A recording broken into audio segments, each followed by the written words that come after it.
Bit of background. I'm 36M as of now. The characters have been a bit altered by their names.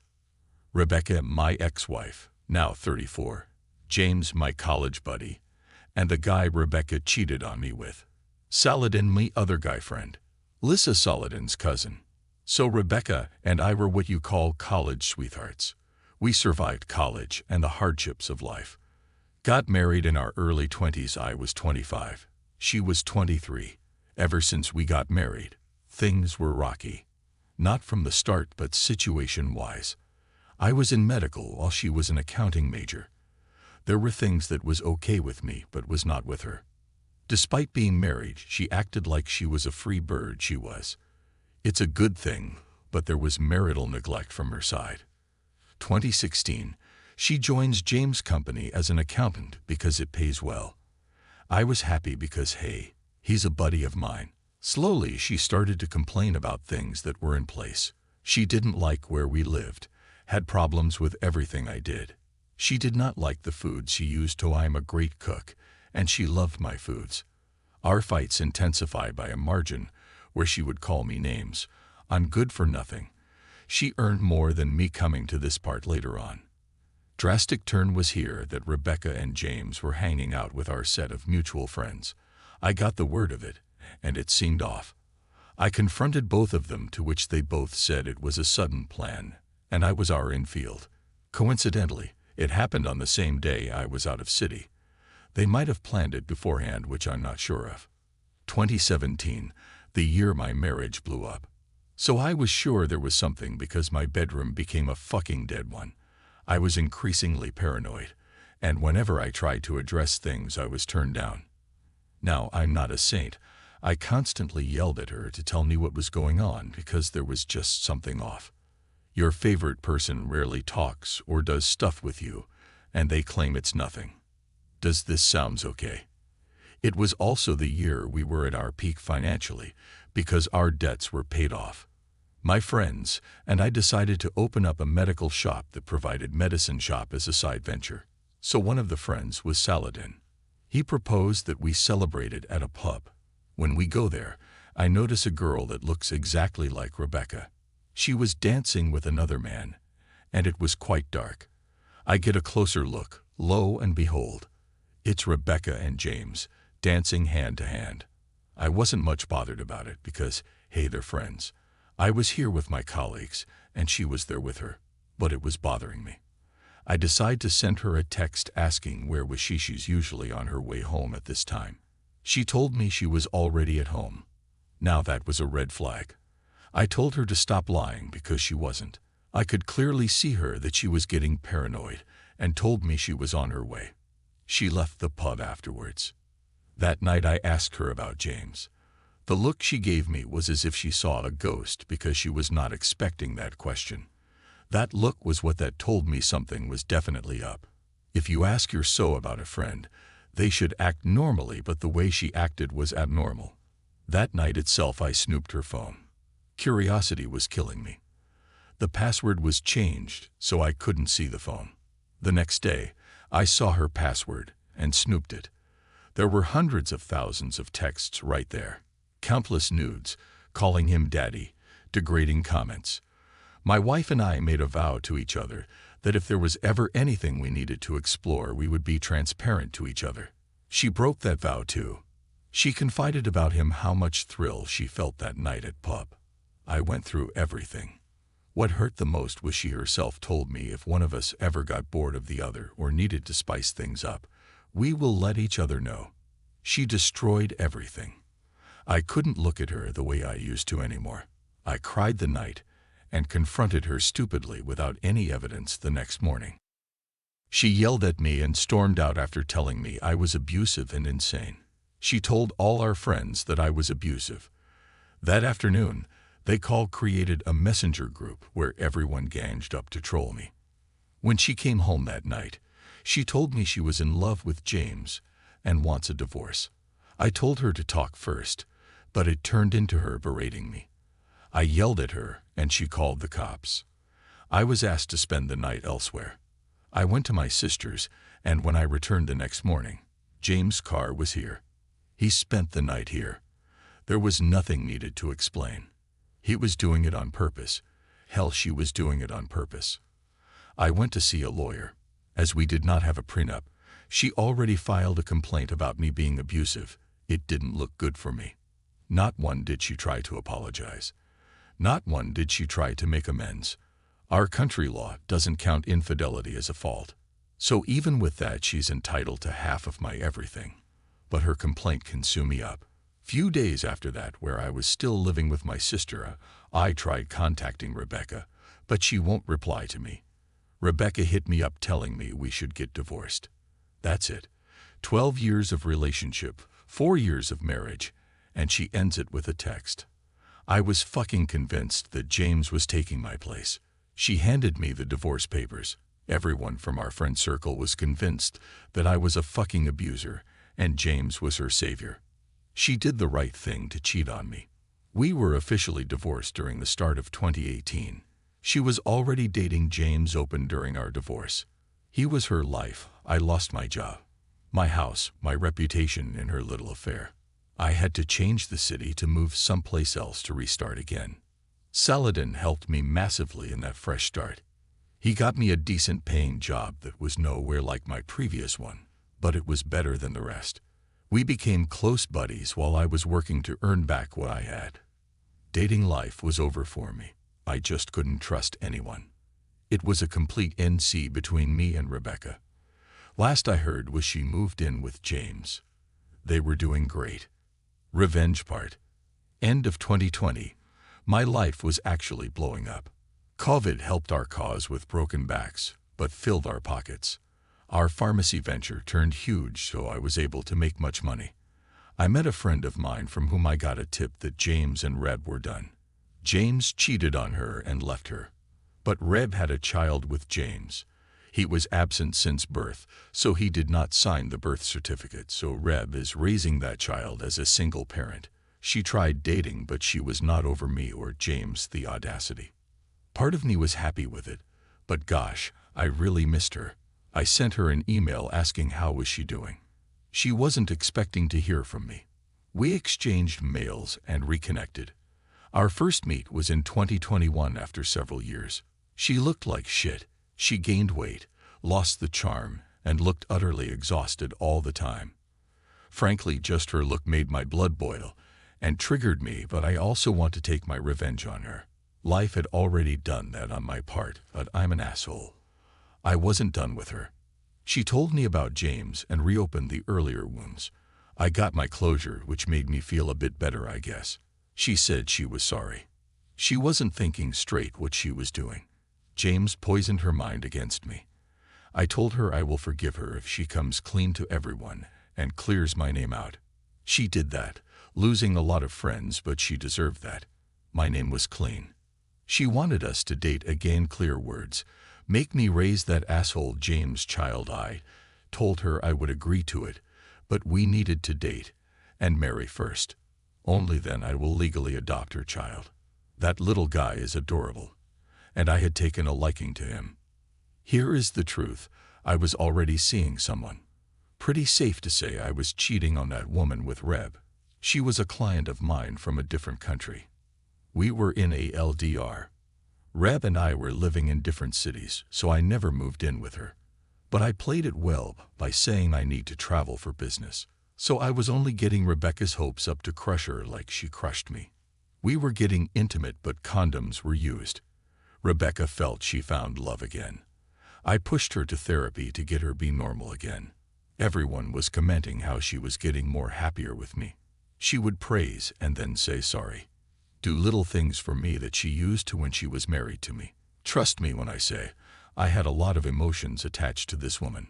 I considered my revenge, if it was a good thing, to break her heart. She might be traumatized for a lifetime, but she did not think of my heart, and we were married. Why should I think of hers? Her birthday was coming up last year, October. Lockdown was eased up, and my Somion, it's Lisa, was in my city. For the birthday gift, I grabbed Rebecca for ring shopping. She picked out her favorite ring that I got it wrapped. She was elated because of that. That night, She came up to me crying that she was sorry for hurting me. She looked genuinely remorseful, but I had no feelings for her except indifference. Lisa was Saladin's cousin. I already told her everything beforehand. She was against my revenge idea, but I managed to convince her somehow. She was uncomfortable with it, but understood that I needed to go through it. On Rebecca's birthday, I drove her to our favorite spot when we were married. It's a nature's place. Lisa was already waiting there. I introduced Lisa to Rebecca that Lisa's my Gef. Rebecca went white and asked me what does she mean. What is she then? I introduced her to Lisa as Rebecca, my ex-wife, and FWB. There and then, I proposed to Lisa with that ring. Rebecca went man and started yelling, to which I replied, how the f can she expect us to work out when she nuked us? I'm never dating a dirtbag like her again. She asked me again and again if we meant nothing. I told her nope. Sleeping with her was compensation for the pain. I got her to clear out the pain she put me through. Lisa was holding me back. She saw Rebecca was hurting. I told Rebecca that she needs to leave. She told everyone that I cheated, and I was an asshole. This time, I took it as a pride. Everyone saw the dirtbag she was. She cheated on me and made me pay a high price for a falsified abuse. Now she wants me to raise her kid and date her. The last we connected was in December of last year. She wrote me a letter that how much sorry she is because she can't imagine putting me through the pain that she already put me through. She hoped I live a better life. Last I heard, she was completely uninterested in dating. Looks shit. As of me, I and Lisa stopped dating. There were differences between us. I'd like to add an edit. People who are saying I'm worse than my ex. Can you please, at least for the love of God, point out how am I worse than her? She cheated. I loved her and she fucking cheated on me. She costed me my home, my job, my image, my reputation, my friends. I was an abuser to everyone. I gave her a taste of her own medicines by hurting someone else. Now I'm worse than her. I don't want judgment. This is nuclear revenge, and I'm sharing my revenge stories. I may emotionally scared her, but that's what she did to me. Next story. Many years ago, while recovering from a brutal marriage, I was a struggling single parent putting myself through grad school on a small teaching associate's stipend. I was able to rent a modest apartment within walking distance of the Irvine campus. It was part of a series of small 100-year-old brick townhouses, which I imagine were very nice in their day. Over the years, as old buildings do, it had settled, and the doors and windows were askew enough to be drafty. In the snowy winter, we applied plenty of shrink-wrap window cling. In the summer, the brick building was like an oven, with no central A/C, and ventilation was necessary to stave off heat stroke. Despite the hardships, we were safe, and we were content.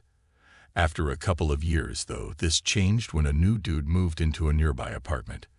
Because out of the scores of parking spaces behind the apartment block, he was assigned the parking space right behind mine. The guy was, apparently, an avid fan of the Fast and Furious franchise, having made various mods to his car and a vanity plate reading "To Riftier." He spent all of his free time working on this stupid car, but the idiot had clearly neglected the car's actual engine and exhaust system, because in order to drive the thing, he had to warm it up for 10 to 15 minutes before driving off.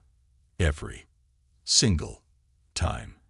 And it wasn't regular car exhaust. It was billowing and extra rich, and smelled like the gasoline wasn't fully burning off. As I mentioned in the beginning, the apartment was old and drafty, so every time he decided to drive his car, sometimes several times a day, he would first let it billow clouds of noxious exhaust fumes into nearby apartments, and right into my 4-year-old's bedroom. I tried everything to keep the fumes out, but to no avail. My child and I both felt ill every time. This was hurting my kid. I couldn't afford to move, and I was out of ideas. Seeing that he was outside working on his car again, but without giving too many details about myself, I approached the guy and explained that the fumes were filling my apartment and making me ill, and politely asked if he would mind warming up his car farther away from the surrounding apartments. He sneered at me and said, "Well, I'm sorry, but not all of us are lucky enough to have mommy and daddy pay for their car and put them through college. I'm sorry that my car is not up to your standards, but I'm not moving it." Shocked, I walked off in a different direction than my apartment, so he wouldn't know exactly where I lived. By the time I got home, I was angry, fuming. I knew some sort of formal complaint would likely go nowhere. Besides, it would be truly stupid to be the only person to do so right before whatever I was going to do next. I took some time to monitor his comings and goings and plan some proper consequences to fix the problem myself. The goal: to end the daily poisoning of my apartment and danger to my child permanently. Budget: shoestring, of course, because I didn't have mommy and daddy to pay for my revenge budget. Skill level: low. The problem was the engine, and I had very little knowledge about how to quickly, quietly, and permanently disable an engine. I didn't know how to jimmy a lock or open a locked gas cap, so I wouldn't be able to get access to the engine or gas tank. And no, I was not about to Google instructions. Time available: minutes at most. The parking lot was a very busy place. Students came and went at all hours of the day and night, and sometimes just hung out there to party or set nearby dumpsters on fire. As much as I wanted to, I couldn't just douse the car in gasoline or set it on fire because it was parked way too close to my apartment. Cosmetic damage wouldn't work. Slashing tires or breaking windows, while satisfying, could be too loud and not permanent. And then on reconnaissance day 2, I noticed it. His car was old enough to have little triangle windows for venting in the back windows, and he kept them open at night.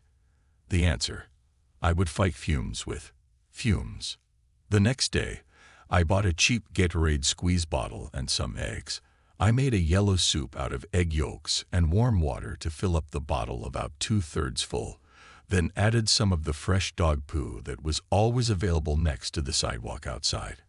I screwed the cap onto the bottle and left it in the sun outside for several days, swirling it around from time to time. I waited for the early hours of a Tuesday morning, when the parking lot was the least busy, and snuck up to the car. The triangle windows were open. I popped the cap up, aimed it into the car, and sprayed days-old sun-baked rotten egg and dog poop soup over every available surface of the inside of his car, down the window wells, into the air conditioner vents, and soaking into crevices in upholstery. I tossed the Gatorade bottle of horror into the dumpster, went back inside, and went to sleep. The next day was a warm one. It was one of the great joys of my life to have been home that afternoon at just the right time to be startled by a man's voice screaming, "WHATTAEFUCK. What the EKUCK? WHATTHEFUUUCK." I ran upstairs to the window he regularly fumigated, and through the blinds, watched the scene unfold. The dude had opened the driver's side door and repeatedly moved his head closer to sniff and then gag, like he refused to believe the smell was coming from his car. He opened the other door to investigate.